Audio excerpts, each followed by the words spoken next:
ಮುಂಗಾರು ಪೂರ್ವ ಮಳೆ ಆರಂಭವಾಗ್ತಿದ್ದಂತೆ ಕೊಪ್ಪಳ ಜಿಲ್ಲೆಯಲ್ಲಿ ರೈತರು ಕೃಷಿ ಚಟುವಟಿಕೆಯನ್ನ ಆರಂಭಿಸಿದ್ದಾರೆ. ಆದರೆ ಬೀಜ ಹಾಗೂ ಗೊಬ್ಬರ ಕೊರತೆ ಆತಂಕ ಹೆಚ್ಚಿಸಿದೆ ಎಂದು ರೈತ ಮುಖಂಡ ಅಂದಪ್ಪ ಕುಳೂರ್ ಅವರು ತಿಳಿಸಿದ್ದಾರೆ. ಪ್ರಾಚ್ಯ ರಾಷ್ಟ್ರಗಳ ಯುದ್ಧದ ಪರಿಣಾಮ ಡಿಎಪಿ ಗೊಬ್ಬರ ಕೊರತೆ ಉಂಟಾಗುವ ಸಾಧ್ಯತೆ ಇದೆ ಎಂದು ಎಚ್ಚರಿಕೆ ನೀಡಿದ್ದಾರೆ. ಈ ಬಾರಿ ಜಿಲ್ಲೆಯಲ್ಲಿ 3.70 ಲಕ್ಷ ಹೆಕ್ಟೇರ್ ಪ್ರದೇಶದಲ್ಲಿ ಬಿತ್ತನೆ ಗುರಿ ಇಡಲಾಗಿದೆ.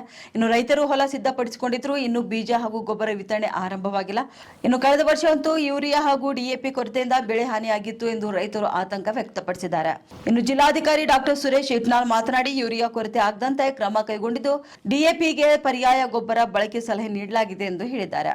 ನೋಡ್ರಿ ಸರ, ಕಳೆದ ವರ್ಷ ಬಿತ್ತಬೇಕಂದ್ರೆ ಯೂರಿಯಾ ಗೊಬ್ಬರನು ಸಿಗ್ಲಿಲ್ಲ, DAP ಸಿಗಲಿಲ್ಲ, ಯಾವುದೂ ಸಿಗ್ಲಾರ್ಕ ಆಗ ಬಿತ್ತಿದ್ವಿ. ಇಳುವರಿನ ಕಮ್ಮಿ ಆಯ್ತು.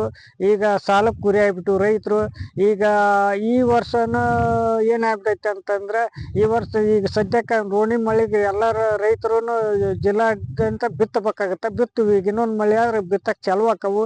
ಈಗ ಈಗಲಿಂದನೇ ಅಲ್ಲೇ ಈಗಲೇನ ಗೊಬ್ಬರದ್ದು ಭಾಳ ಶಾರ್ಟೇಜ್ ಐತೆ ಅಂತಾರೆ. ಅಂದ್ರೇನು, ಇವತ್ತು ಒಂದು ಯುದ್ಧದ ನೆಪ ಹೇಳ್ಕೊಂಡು ಆ ಯುದ್ಧದ ನೆಪದಲ್ಲಿ ಗೊಬ್ಬರ ಸಿಗಲ್ಲ, ಡೀಸೆಲ್ ಸಿಗಲ್ಲ, ಅದು ಏರಿಕೆ ಐತಿ, ಬಳಸ್ಬಿಡ್ರಿ ಅಂತಾನೆ ಇವತ್ತು ಮೋದಿ ಅವರು ಹೇಳ್ತಾರೆ. ಆದ್ರೆ ಇಲ್ಲಿ ನಾವು ಸ್ಥಳೀಯ ರೈತರಿಗೆ ಎಲ್ಲಿ ಹೋಗ್ಬೇಕು? ಈಗ ನಾವು ಜಿಲ್ಲಾ ಆಡಳಿತ ಎಲ್ಲಿಂದ ಏನಾರು ಮಾಡಿ ಒಂದು ಏನ ಸಂದಾಯ ಮಾಡ್ಬೇಕು. ಇನ್ನೊಂದು ಬಿತ್ತವ್ ಬರೋದ್ರಾಗನ ಎಲ್ಲಿ ಗೊಬ್ಬರ ರೈತರಿಗೆ ಕೊರೆ ಆಗ್ಬಾರ್ದು. ಈಗೇನಾಗತ್ತಂದ್ರೆ FID ಮಾಡಿ ಅದನ್ನ ಕಡಿಮೆ ಮಾಡ್ಬೇಕು. ಅದನ್ನ ರದ್ದು ಮಾಡಿ ಹೋಗೋದು ನಮ್ಗೆ ಈಗ ಈಗ ಅದನ್ನ ರದ್ದು ಮಾಡಿ ಎಲ್ಲ ರೈತರಿಗೆ ಸಿಗಂತ ಮಾಡ್ಬೇಕು. ಇನ್ನೊಂದು ಸರ್ಕಾರ ಏನ್ ಮಾಡೈತೆ ಅಂತಂದ್ರೆ, ಈಗ ಶೀಘ್ರದಲ್ಲಿ ಈಗ ನೋಡು, ಈಗ ಒಂದಕ್ಕೂ ಡಬಲ್ ಐತಿ. ಏನು ಗೊಬ್ಬರ ಒಂದ್ ಸಾವಿರ ಇತ್ತು, ಸಲ 1,1500 ಇತ್ತು. ಈಗ 2-2.5 ಸಾವಿರ ರೂಪಾಯಿಗೆ ಒಂದು ಚೀಲ ಚಿಕ್ರೆ ಅದು ರೊಕ್ಕ ಕೊಟ್ರೆ ಸಿಗಲ್ಲ. ಆ ಲೆಕ್ಕಕ್ಕೆ ಪರಿಸ್ಥಿತಿ ಆಗೈತಿ. ಅದು ಗೊಬ್ಬರದಲ್ಲೇನು ಸ್ವಲ್ಪ ಏನೈತಿ ಕಡಿಮೆ ಆಗ್ಬೇಕು.